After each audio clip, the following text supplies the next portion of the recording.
18 मार्च year 2024 को 24 साल की रंजीता ने सुसाइड कर लिया और एक नोट में लिखा कि मेरे सुसाइड की वजह मेरे परिवार का कोई सदस्य नहीं बल्कि उधार मांगने वाले लोग हैं जिनसे मेरे पति ने लाखों रुपए का कर्ज लिया हुआ है। और ये कर्ज किसी बीमारी के इलाज के लिए नहीं था, ना ही किसी की शादी या किसी फाइनेंशियल प्रॉब्लम के लिए था। मेरे पति ने ये 1,55,00,000 का कर्ज अपनी गैम्बलिंग एडिक्शन की वजह से लिया था, जो हर दिन इन ऑनलाइन गैम्बलिंग ऐप्स में लाखों रुपए हार जाते थे और उसी हारे हुए पैसों को रिकवर करने के लिए लोगों से कर्ज लेते थे। और आज दिन ऐसा आ गया है कि हमारा सब कुछ खत्म हो चुका है। कर्जदार हर दिन अपने पैसे मांग रहे हैं और मैं अपने पति के इस कर्ज से बचने के लिए ये कदम उठा रही हूँ। सॉरी। इमेजिन कीजिए एक 20 साल का लड़का जिसका नाम दिलसान है, वो एक छोटी सी जीत के सपने के साथ अपने फोन में एक गैम्बलिंग ऐप डाउनलोड करता है। शुरू में सब कुछ परफेक्ट लगता है। उसने 50 रुपए लगाए और 500 रुपए जीत गया। उस दिन उसके चेहरे की खुशी देखकर लग रहा था कि जैसे उसने दुनिया जीत ली हो। लेकिन उसी छोटी सी जीत ने उस लड़के की जिंदगी पलट दी। अगले ही दिन वो और पैसे लगाता है और हारना शुरू कर देता है। फिर एक और बार कोशिश करता है और सोचता है कि शायद इस बार मैं जीत जाऊंगा। लेकिन उसकी हर एक जीत के बाद एक बड़ी हार उसका इंतजार कर रही होती है। वो लड़का जो कभी अपने कैरियर के सपने देखता था, आज हर दिन एक नई उम्मीद के साथ गैम्बल कर रहा है। अपना वक्त और पैसा दोनों बर्बाद कर रहा है। और आज के समय ये सिर्फ दिलसान की कहानी नहीं है, बल्कि ये उन हजारों इंडियन यूथ का सच है जो इन गैम्बलिंग ऐप्स के जाल में फंस चुके हैं। और ये एक एडिक्शन बन चुका है, एक ऐसा नशा जो उनकी जिंदगी बर्बाद कर रहा है। आखिर क्या है इसके पीछे की सच्चाई, आइए जानते हैं। गैम्बलिंग का इतिहास इंडिया में काफी पुराना है, जो प्राचीन काल तक चला जाता है। महाभारत और रामायण के समय में भी गैम्बलिंग एक मशहूर मनोरंजन था, जो अक्सर राजघरानों और आलीशान लोगों से जुड़ा होता था। मुगल काल के दौरान भी गैम्बलिंग रूलिंग क्लासेस के बीच काफी पॉपुलर थी। कई इंपीरियल्स खुद गैम्बलिंग के बड़े शौकीन थे। और इसी दौरान चौपार नाम का खेल काफी फेमस हुआ, जो आज के मॉडर्न टाइम में लूडो के नाम से फेमस है। मुगल के बाद ब्रिटिश राज आया और ब्रिटिश राज के समय में गैम्बलिंग दोगुनी हो गई।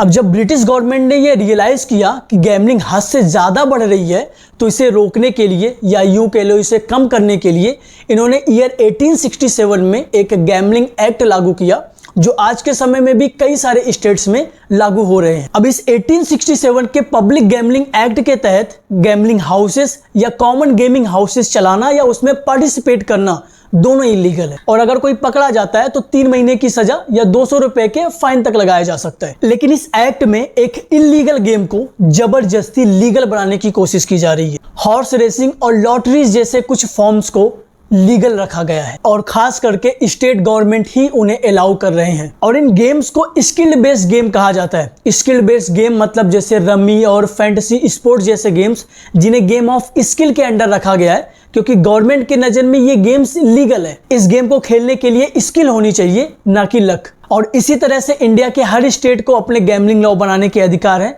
इसी वजह से कई स्टेट्स ने अपने लॉ मॉडिफाई भी किए हैं। जैसे गोवा और सिक्किम ने कैसीनोज को लीगलाइज किया है अपने स्टेट में, एंड तेलंगाना और आंध्र प्रदेश ने तो ऑनलाइन गैम्बलिंग पर भी स्ट्रिक्ट बैन लगाया हुआ है। तो कुछ इस तरह से यह पब्लिक गैम्बलिंग एक्ट 1867 काम करती है। लेकिन आज के समय गैम्बलिंग अलग अलग रूप में इंडिया में पॉपुलर है। ट्रेडिशनल गेम्स जैसे रमी से लेकर मॉडर्न ऑनलाइन गेम्स जैसे पोकर और फैंटेसी स्पोर्ट तक सब कुछ खेला जा रहा है। और कोर्ट ने कुछ गेम्स जैसे रमी, पोकर और फैंटेसी स्पोर्ट को गेम ऑफ स्किल माना है, जो गैम्बलिंग के अंडर नहीं आते। और कोर्ट का ऐसा मानना सबसे बड़ी गलती है, क्योंकि इस गेम ऑफ स्किल के पीछे छुपा है हजारों लाखों लोगों से लूटे हुए करोड़ों रुपए।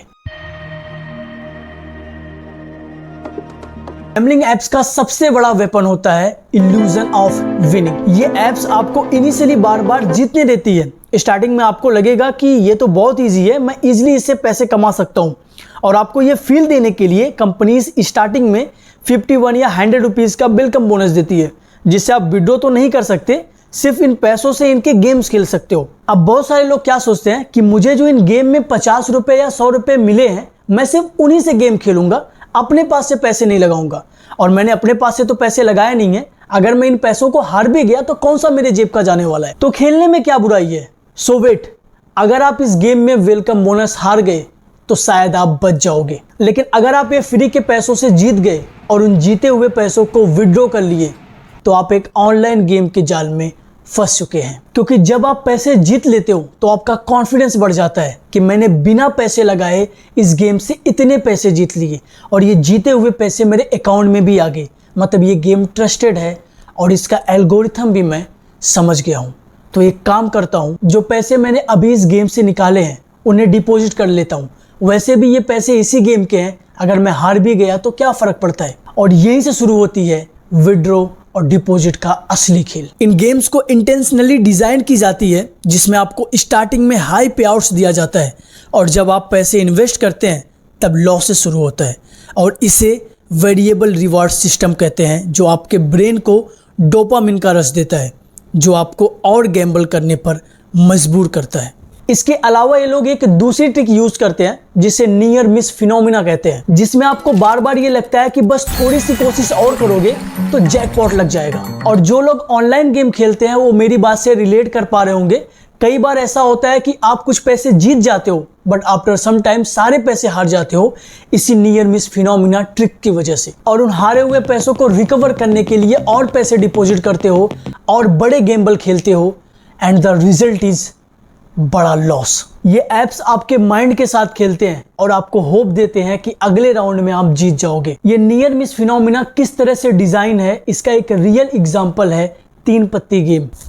तीन पत्ती और रमी जैसे ऐप में आपने देखा होगा कि कई बार आप एक कार्ड या एक मूव दूर होते हो जीतने से, जो आपको और पैसे लगाने पर फोर्स करता है। एंड ये एप्स सिर्फ आपके पैसों को ही नहीं बल्कि आपके टाइम को भी डिस्ट्रॉय करता है। आपको लगता है कि आप सिर्फ 10 मिनट के लिए खेल रहे हो, लेकिन वो 10 मिनट कब 2 घंटे बन जाता है ये आपको भी नहीं पता चलता। गैम्बलिंग एप्स में इंटेंशनली ऐसे एनिमेशंस और सीमलेस ट्रांजिशन यूज होते हैं जो आपको एक गेम से दूसरे गेम में ले जा सकते हैं बिना किसी ब्रेक के, और ये ट्रिक आपको स्क्रीन पर लगातार बनाए रखने में काफी हद तक सक्सेसफुल रही है। अब जैसा कि हमें मालूम है कि इंडिया में गुटखे और पान मसाले के ऐड करना बैन है और उन्हें बेचना भी इलीगल है, पर गली के हर पान टपरी पर आपको ये सारे गुटखे बिकते हुए दिख जाएंगे। और इनकी ऐड कौन कौन करते हैं ये तो आप सबको मालूम ही होगा। अब सवाल ये है कि जब इंडिया में गुटखे और पान मसाले के एड्स बैन है तो ये एक्टर किस तरह से इनको प्रमोट कर रहे हैं, इनके ऊपर कोई एक्शन क्यों नहीं लिया जा रहा। तो इसका बेसिक सा फंडा है हमारे सिस्टम के लूप होल्स। गवर्नमेंट भी ये जानती है कि इलायची के पैकेट के नाम पर लोगों को क्या बेचा जा रहा है, लेकिन अपने ही बनाए हुए सिस्टम को भला कौन गलत कहेगा। और इसी लूप होल्स की आड़ में ऑनलाइन रमी, पोकर और लूडो जैसे गेम्स खुद को गेम ऑफ स्किल कहकर लाखों लोगों की जिंदगियां बर्बाद कर रहे हैं। आखिर क्या है वो लूप होल्स और कैसे इंडियन गवर्नमेंट के सिस्टम को मात दे रहे हैं, आइए जानते हैं अगले चैप्टर में। देखो, हमें ये एक्सेप्ट करना होगा कि गैम्बलिंग एप्स काफी स्मार्ट हैं। ये अपने आप को गेम ऑफ स्किल बताकर लीगल बन जा रही हैं। जैसे फैंटेसी स्पोर्ट्स ऐप जो खुद को बेटिंग नहीं बल्कि स्किल का प्लेटफॉर्म बताती हैं, और वो ऐसा इसलिए कहती हैं क्योंकि सुप्रीम कोर्ट ऑफ इंडिया का एक वर्डिक्ट था कि fantasy sports app skill based game है, और इसी लूपहोल का फायदा उठाकर कंपनीज पैसे कमा रही हैं। 2022 के एक रिपोर्ट के मुताबिक फैंटेसी गेमिंग इंडस्ट्री की वैल्यूएशन 34,000 करोड़ के आसपास है और ये अगले 5 सालों में डबल होने की उम्मीद है। एंड सबसे दुख की बात यह है कि इंडिया में गैम्बलिंग को रेगुलेट करने के लिए कोई नेशनल लेवल के लॉ नहीं है। सिर्फ पब्लिक गैम्बलिंग एक्ट 1867 है जो ब्रिटिशर्स ने बनाया था। एंड प्रॉब्लम यह है कि ये एक्ट सिर्फ ऑफलाइन गैम्बलिंग को टारगेट करती है, और आज के समय में ज्यादातर लोग इन ऑनलाइन गैम्बलिंग एप्स के चक्कर में पड़कर ही अपने लाखों रुपए डुबा रहे हैं, क्योंकि इन्हें गैम्बलिंग करने के लिए, जुआ खेलने के लिए कहीं जाने की जरूरत नहीं। ये अपने ही घर में अपने ही बिस्तर में पड़े पड़े इन ऑनलाइन गेम्स को खेल सकते हैं। और ऐसे में जो गेम्स अभी अभी लॉन्च हुए हैं उन गेम्स के चक्कर में भी कई सारे लोग पड़ जाते हैं और एक हैवी अमाउंट डिपॉजिट भी कर लेते हैं और पैसे लगाकर गेम खेलने भी लगते हैं। एंड जब उन पैसों को विड्रॉ करने की बारी आती है तो वो पैसे विड्रॉ ही नहीं होते हैं। And end of the time उन्हें पता चलता है कि उनके साथ फ्रॉड हुआ है। जैसा आज से कुछ समय पहले एक हाई बॉक्स नाम के मिस्ट्री बॉक्स की काफी प्रमोशन चल रही थी। आज इसकी ये हाल है कि कई सारे लोग अपने लाखों रुपए इस मिस्ट्री बॉक्स में गंवा चुके हैं। एक बंदे ने 3-3 लाख रुपए के मिस्ट्री बॉक्सेस खरीदे हुए हैं एंड जब उन मिस्ट्री बॉक्सेस को रीसेल करने जा रहे हैं तो रीसेल ही नहीं हो रहे और ये लोग कुछ नहीं कर पा रहे। बस एक्चुअल मेल है, स्क्रीनशॉट्स है कि लोगों ने 3-3 लाख रुपए लगा रखे और उनकी विड्रॉल पे 3 लाख रुपए का विड्रॉल अटका पड़ा है उसका। और ऐसा इसलिए हो रहा है क्योंकि ऑनलाइन गैमलिंग्स के लिए कोई क्लियर रूल्स हैं ही नहीं। तो ऐसे में कई स्टेट्स अपने रूल्स बना रहे हैं, जैसे तमिलनाडु और कर्नाटका ने अपने स्टेट्स में ऑनलाइन गैमलिंग ऐप को बैन कर दिया, लेकिन कोर्ट ने उन बैन को अनकॉन्स्टिट्यूशनल बताकर हटा दिया। अब कोर्ट का ऐसा फैसला यह दिखाता है कि हमारा लीगल फ्रेमवर्क कितना वीक है। हर दूसरी तीसरी वीडियो में आपने देखा होगा कि काफ़ी बड़े बड़े सेलिब्रिटीज़ गैमलिंग ऐप्स को प्रमोट करते हुए दिख जाते हैं। ये एड्स काफ़ी मिसलीडिंग होते हैं क्योंकि इनमें सिर्फ जीतने का ग्लैमर दिखाया जाता है। 2020 में मिनिस्ट्री ऑफ कस्टमर अफेयर्स ने कहा था कि ऐसे एड्स को रेगुलेट करना ज़रूरी है, लेकिन ग्राउंड लेवल पर अभी तक कुछ नहीं बदला है। एक एग्जाम्पल ले तो आईपीएल के हर दूसरे ओवर के बाद फैंटेसी स्पोर्ट्स या किसी न किसी गैमलिंग ऐप के ऐड दिख जाएंगे। अब यूथ इससे इन्फ्लुएंस होकर अपने पैसे लगा देता है और काफ़ी केसेस में अपना सब कुछ खो भी देता है। आज के टाइम पर टेक्नोलॉजी का अच्छा मिसयूज भी हो रहा है। गैमलिंग ऐप्स अपने सर्वर को इंडिया के ज्यूरिसडिक्शन से बाहर शिफ्ट कर लेती है। इस वजह से इनके अगेंस्ट एक्शन लेना और भी मुश्किल हो जाता है। ये एक मेजर लूप होल है जो हमारे सिस्टम को काफ़ी वीक बना रहा है। एंड 2023 में एक रिपोर्ट ने हाईलाइट किया था कि काफ़ी गैमलिंग ऐप्स अनरेगुलेटेड हैं जो यूजर का डेटा और उनके पैसे के साथ गैम्बल करती है। और गैमलिंग ऐप से ये एक्सपेक्ट भी किया जा सकता है कि वो हमारे डेटा को, हमारी प्राइवेसी को ट्रैक भी कर रही होंगी, क्योंकि गैमलिंग ऐप से ये उम्मीद करना कि वो हमारे डेटा या हमारी प्राइवेसी में इंटरफेयर नहीं करेंगी, ऐसा सोचना हमारी सबसे बड़ी गलती होगी। और ये छोटी छोटी चीज़ें कब बड़ी प्रॉब्लम बन जाती है, ये हमें काफ़ी टाइम बाद जाकर रियलाइज़ होता है, जब हम अपना सब कुछ खो चुके होते हैं। और इसी पे बेस्ड है हमारा अगला चैप्टर। बेंगलुरु से एक केस आया था जिसमें एक इंजीनियरिंग स्टूडेंट ने 3 लाख रुपए का लोन लेकर गैम्बल किया और अपने सारे पैसे हार गया। फिर अपने पेरेंट्स से पैसे छुपाने के लिए घर छोड़ दिया। मतलब समझ रहे हो, एक इंजीनियरिंग स्टूडेंट, एक पढ़ा लिखा स्टूडेंट किस तरह से इन ऐप्स के जाल में फंसकर अपनी जिंदगी बर्बाद कर रहे हैं। और ऐसे केसेस हर रोज सामने आते हैं। नेशनल क्राइम रिकॉर्ड ब्यूरो के डेटा के हिसाब से गैमलिंग और डेब्ट्स की वजह से हर साल कई लोग डिप्रेशन, इवन सुसाइड तक पहुंच जाते हैं। ये प्रॉब्लम सिर्फ फाइनेंशियल नहीं, मेंटल और सोशल भी है। मुंबई में एक 19 साल का लड़का जिसने 7 लाख रुपए का लोन लिया सिर्फ 3 पत्ती जैसे गैमलिंग ऐप में जुआ खेलने के लिए, और इसका रिजल्ट उसे उसकी स्टडी छोड़नी पड़ी और फैमिली पर फाइनेंशियल प्रेशर आ गया। अब समझते हैं कि इसका इम्पैक्ट इतना डीपर कैसे है। देखो, यूथ का सबसे प्रोडक्टिव फेस होता है उसकी 18 से 25 की एज, लेकिन गैमलिंग ऐप का एडिक्टिव डिजाइन और क्विक मनी का ट्रैप उन्हें डिस्ट्रैक्शन और फ्रस्ट्रेशन की तरफ ले जा रहा है। स्टैनफोर्ड यूनिवर्सिटी की स्टडी के हिसाब से गैमलिंग एडिक्शन ब्रेन के रिवॉर्ड सिस्टम को डैमेज करता है, जो एंग्जाइटी और डिप्रेशन को और बढ़ा देता है। और इरियोनी देखिए, ये ऐप्स सेलिब्रिटीज और इन्फ्लुएंसर के थ्रू प्रमोट हो रहा है, जो सीधे सीधे यूथ को एक गलत तरीके से इन्फ्लुएंस करता है। जैसे जो आईपीएल में टीम बनाने वाली ऐप्स की एड्स चलती है ना, वो सारे ऐप इसी कैटेगरी में आते हैं। मैं नाम नहीं लूंगा किसी भी ऐप का, नहीं तो ये वीडियो किसी न किसी तरह से डिलीट हो जाएगी। आप लोग समझदार हो, आप लोग समझ गए होंगे कि मैं किस ऐप के बारे में बात कर रहा हूं। अब ऐसा भी नहीं है कि जो गेमिंग एडिक्ट हैं सिर्फ वही इस प्रॉब्लम को फेस करते हैं, बल्कि उस आदमी के साथ साथ उसकी फैमिली और सोशल लाइफ पर भी सीधा इंपैक्ट पड़ता है। फाइनेंशियल बर्डन, रिलेशनशिप में टेंशन और भी कई छोटी बड़ी प्रॉब्लम से पूरी फैमिली को गुजरना पड़ता है। एक स्टडी के हिसाब से गैमलिंग एडिक्शन से सफर करने वाले 60% यूथ का अपनी फैमिली और अपने दोस्तों के साथ कट ऑफ हो जाता है। तो क्या मतलब है ऐसी गंदी लत का, जिससे ना सिर्फ आपके पैसे बल्कि आपकी फैमिली, आपके दोस्त और आपका फ्यूचर सब बर्बाद हो रहा है। और ये सिर्फ एक इंसान की नहीं बल्कि पूरे सोसाइटी की प्रॉब्लम बन रही है। अगर अभी हम इस प्रॉब्लम पर एक्शन नहीं लेते हैं तो ये एडिक्शन एक लॉस्ट जनरेशन क्रिएट कर सकती है। अब सवाल ये उठता है कि हम इसे खत्म कैसे करें। 2017 में तमिलनाडु ने अपने स्टेट में ऑनलाइन गैमलिंग ऐप के ऊपर बैन लगा दी थी, जिससे वहां पर गेमिंग एडिक्शन की वजह से जो सुसाइड हो रहे थे उसमें काफ़ी कमी देखने को मिली थी। इस तरह से सभी स्टेट्स को अपने स्टेट में ऑनलाइन गैमलिंग के ऊपर स्ट्रिक्ट बैन लगाना चाहिए और कोर्ट के ऊपर भी ये प्रेशर डालना चाहिए कि इन बैन को हटाया ना जाए। और सेंट्रल गवर्नमेंट को भी एक यूनिफाइड लॉ बनाना चाहिए जो ऑनलाइन गैमलिंग ऐप्स को रेगुलेट करे।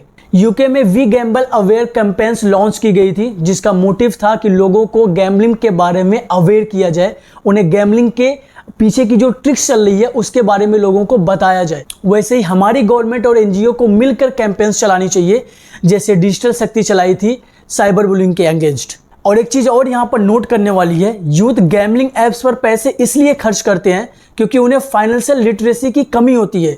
उन्हें समझना चाहिए कि पैसे गैम्बल करने के बजाय इन्वेस्ट करने में कैसे यूज हो सकता है। तो ट्रेडिंग और गैम्बलिंग करने के बजाय लॉन्ग टर्म के लिए इन्वेस्ट करना ये एक अच्छा ऑप्शन हो सकता है। म्यूचुअल फंड और स्टॉक के बारे में यूथ को एजुकेट किया जाए एंड स्कूल में फाइनेंशियल एजुकेशन कंपलसरी बनानी जरूरी है। अगर स्कूल में नहीं किया जा सकता है या स्कूल में नहीं इंप्लीमेंट हो रहा है तो कॉलेजेस में तो बहुत ही इंपॉर्टेंट है, क्योंकि कॉलेजेस में जो स्टूडेंट जाते हैं उनकी एज 18 से 25 के बीच होती है और ज़्यादातर जो स्टूडेंट हैं वही इस गेमिंग के ट्रैप में फंस रहे हैं और अपनी कैरियर स्टार्ट करने से पहले ही उसको एंड कर लेते हैं। एंड सबसे इंपॉर्टेंट बात, यूथ गैम्बलिंग एप्स की तरफ इसलिए अट्रैक्ट होता है क्योंकि उन्हें एक्साइटमेंट और रिवॉर्ड मिलता है। तो ऐसे में गवर्नमेंट को इसकी जगह कंस्ट्रक्टिव हॉबीज को प्रमोट करना बहुत ही जरूरी है, जैसे ई स्पोर्ट और स्किल बेस्ड गेम का प्रमोशन जो यूथ को इंगेज रखता है। जैसे अभी हमने हाल ही में चेस में महारत हासिल की है, जो लाखों स्टूडेंट का, लाखों इंडियन यूथ का एक इंस्पिरेशन बन गया है। तो इंडियन गवर्नमेंट को टाइम टू टाइम ऐसे गेम्स को प्रमोट करते रहना चाहिए, जिससे जो हमारे यूथ है उनका माइंडसेट यहाँ से बदलकर यहाँ पर पहुँचा जाए, और ऐसा करना पॉसिबल है। और गवर्नमेंट को ई स्पोर्ट और फिजिकल गेम्स के लिए सब्सिडीज और स्पॉन्सरशिप बढ़ानी जरूरी है, जिससे यूथ अपने फ्यूचर को बनाने से पहले ही खत्म ना कर बैठे। और ये गेम ऑफ स्किल का जो काला सच है, अब ये बहुत हो चुका, अब और नहीं, अब ये बंद होना चाहिए। और इसको रोकने के लिए आपसे जो हो सके वो करें, लोगों को ये समझाएं, उन्हें ये बताने की कोशिश करें कि ये गैम्बलिंग ऐप्स किस तरह से उनको लूट रहे हैं। लोगों में ये अवेयरनेस फैलाने की कोशिश करें। याद रखें, आप भी इस देश को और इस देश के फ्यूचर को बचाने के लिए एक छोटी सी शुरुआत कर सकते हैं, जैसे कि ये एक छोटा सा वीडियो। Thank you so much, goodbye. Let me take you back to a time when love was as precious as diamonds.